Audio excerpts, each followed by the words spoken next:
What's the worst part of a deployment? Is it the long, tiring hours? Or a strange new country? Perhaps it's leaving something or someone behind.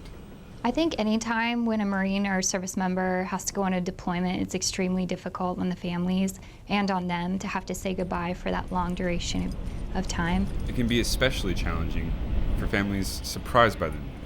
That's exactly what happened to Marine All-Weather Fighter Attack Squadron 224's Corporal Glassman when he deployed to Marine Corps Air Station Iwakuni. So I'm attached to the MAG 31. It's a non-deployable unit. So my wife and I, we decided to have our child. So we figured, 4 years, no deployment, it'd be easy, good start and all that. So my daughter's turning about to be 6 months old, and I get pulled in by my staff NCOs, and I'm like, hey, 224 is leaving on their deployment on their, their Westpac, and he's like, yep, and you're going. Corporal Glassman didn't know how to react. Oh, all right. It took me a day. I didn't really realize until I went back home and I told my wife, hey, I'm going on deployment for 6-7 months. And then, she did, the breakdown thing. And it didn't hit me until she realized, like, well, we're going to be fine, but you're going to miss everything. And he means everything. The first steps, the first words, the first Christmas, first Halloween, the first birthday, everything. I'm doing it through a cell phone.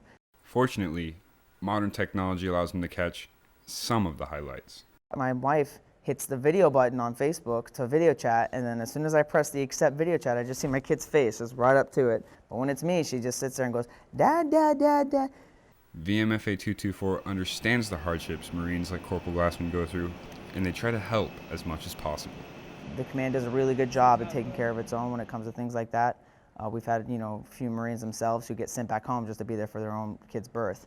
With the deployment wrapping up and the squadron getting ready to head home, Corporal Glassman can't wait to see my kid. I mean, of course I want to see my wife. That's a no-brainer. I mean, geez. But I can't wait to see my kid again. Reporting from Marine Corps Air Station Iwakuni, Japan, I'm Marine Corporal Justin Glandon-Hall.